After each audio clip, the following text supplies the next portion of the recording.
हाँ तो दोस्तों, आप सभी का स्वागत है हमारे YouTube चैनल प्रगति एक्सप्रेस पे। तो आप सभी का एक कमेंट आ रहा था, कमेंट ये आ रहा था कि सर स्मार्ट स्टडी कैसे होगा। अब हमारे पास समय कम बचा हुआ है, 50 से 60 डे ही बच रहा है और उसमें हम ज़्यादा से ज़्यादा कैसे पढ़ सकते हैं, उसके लिए कुछ उपाय बताइए।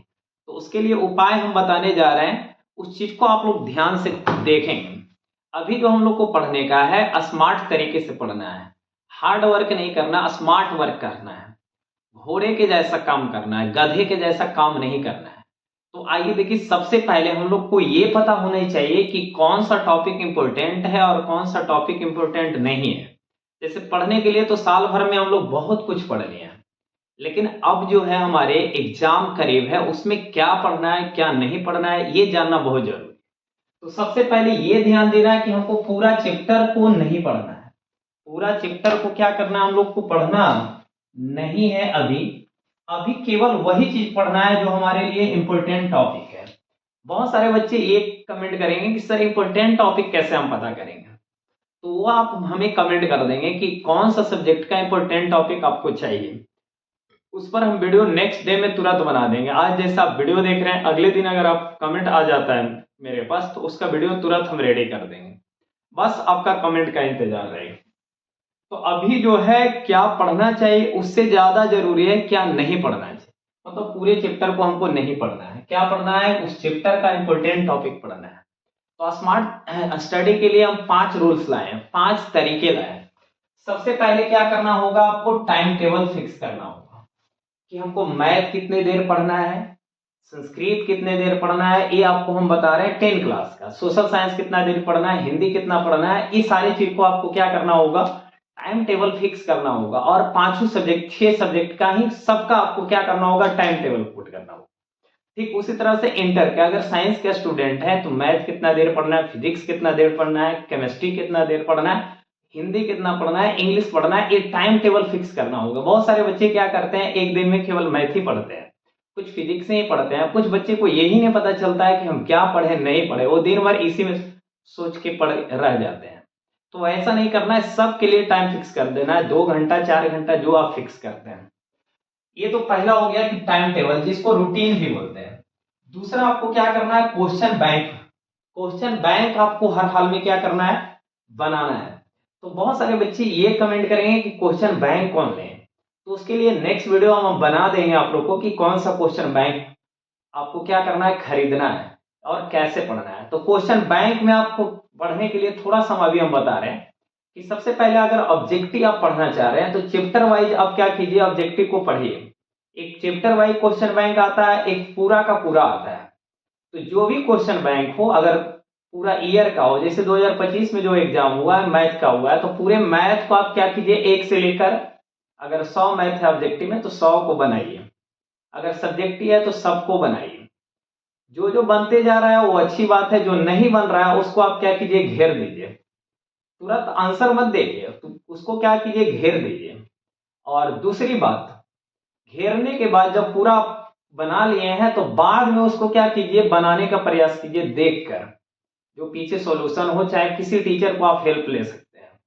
जस्ट लाइक मेरे चैनल पर भी बहुत सारे वीडियो आपको मिलेंगे, तो उससे भी आप हेल्प ले सकते हैं। ये हो गया सब्जेक्टिव का। ऑब्जेक्टिव का भी यही फंडा है कि आप बनाते जाइए, जो नहीं बनता है उसको फिर से क्या कीजिए, देखने का प्रयास कीजिए। वो सॉल्यूशन या तो फिर कहीं यूट्यूब चैनल में या तो किसी भी टीचर से हेल्प लेने का प्रयास कीजिए। ये तो हो गया मैथ का। लेकिन अगर हम साइंस पढ़ रहे हैं, जैसे फिजिक्स पढ़ रहे हैं, चाहे 10th का हम साइंस पढ़ रहे हैं, तो उसको कैसे पढ़ेंगे। मान लेते हैं लाइफ चैप्टर पढ़ रहे हैं, प्रकाश का प्रवर्तन, तो उसमें जितने भी ऑब्जेक्टिव आया है उसमें क्या कीजिए, सारा को पढ़ते जाइए। जिसका आंसर जान रहे हो तो अच्छी बात है, जो नहीं आंसर जान रहे हो उसको आप तुरंत घेरिए और उसको आप तुरंत का तुरंत याद करने का प्रयास कीजिए। और इस तरह से फास्ट रिवीजन करके आप क्या कर सकते हैं, उसको कंप्लीट कर सकते हैं। तीसरा क्या है, फास्ट रिवीजन।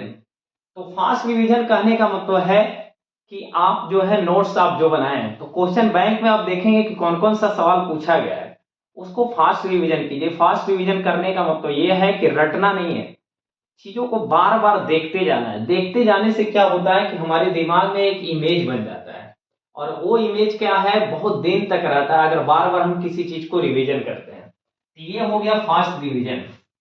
चौथा देखिए बहुत ही इंपॉर्टेंट बात है, लिख रहा है कि आंसर राइटिंग। बहुत सारे बच्चे क्या करते हैं, केवल साल भर पढ़ते हैं लेकिन लिखने का प्रयास नहीं करते। तो आपको लिखने का प्रयास करना है। आपको क्या करना है, मार्केट जाना है, मार्केट से एक कॉपी मिलेगा, बोर्ड का कॉपी, बिहार बोर्ड का, वो इंटर का भी मिलता है और 10th का भी मिलता है। कॉपी लाइए और उस पर क्वेश्चन को आंसर करने का प्रयास कीजिए, क्योंकि बोर्ड में आपको जाकर क्वेश्चन आंसर सुनाना नहीं है, वहां क्या करना है, आपको क्वेश्चन आंसर लिखना है मेरे भाई। तो उसके लिए क्या करना होगा, अभी से ही प्रैक्टिस करना होगा। जो सवाल आप जान रहे हैं कम से कम उसको तो लिखने का प्रयास कीजिए, और जो नहीं जान रहे उसको आप क्या कीजिए, फिर से याद करके लिखने का प्रयास कीजिए। लेकिन लिखने का प्रयास हर हाल में कीजिए। पर डे आपको कम से कम 1 से 2 घंटा टाइम अभी लिखने पर दीजिए, अन्यथा फिर बहुत पीछे हो जाएंगे। आप बहुत जानकार है लेकिन वहां पर आपका आंसर राइटिंग नहीं बढ़िया रहेगा, नहीं लिख पा रहे हैं तो आपको नंबर कट जाएगा। पांचवा देखिए बहुत ही इंपॉर्टेंट बात है कि बोर्ड ने क्या निकाला, ऑफिशियल मॉडल पेपर निकाला है। तो मॉडल पेपर देखना जरूरी है, उससे ये पता चलेगा कि एग्जाम में कैसा सवाल आएगा, क्योंकि सवाल उसी टाइप से दिया जाता है एग्जाम में। कई बार क्या होता है, मॉडल पेपर का ही क्वेश्चन दे दिया जाता है। जैसे हम अगर इंटर का एग्जाम दे रहे थे 2014 में, तो देखिए कि एक ग्राफ का जो सवाल था डायरेक्ट मॉडल पेपर का ही आ गया था। हमने बना के गया था डायरेक्टली, हम वहां पर क्या करने बना दिए। तो वैसा भी होता है कि बहुत बार क्या होता है, मॉडल पेपर का क्वेश्चन डायरेक्टली बोर्ड में आ जाता है। तो मॉडल पेपर देखिए बाजार में उपलब्ध है, 50 से 60 रुपए में देगा, उसको खरीद कर लाकर आप क्या करेंगे, सारे ऑब्जेक्टिव सब्जेक्टिव को बनाने का प्रयास करेंगे। तो इस तरह से आप क्या कर सकते हैं, स्मार्ट स्टडी करके अपनी तैयारी को 100% में ला सकते हैं। अगर आप 100% ला लेते हैं तैयारी, तो आप चाहेंगे तो स्कूल टॉपर कर सकते हैं, जिला टॉपर बन सकते हैं, बिहार टॉपर तक भी बन सकते हैं। तो मिलते हैं नेक्स्ट वीडियो में, तब तक के लिए जय हिंद, जय भारत।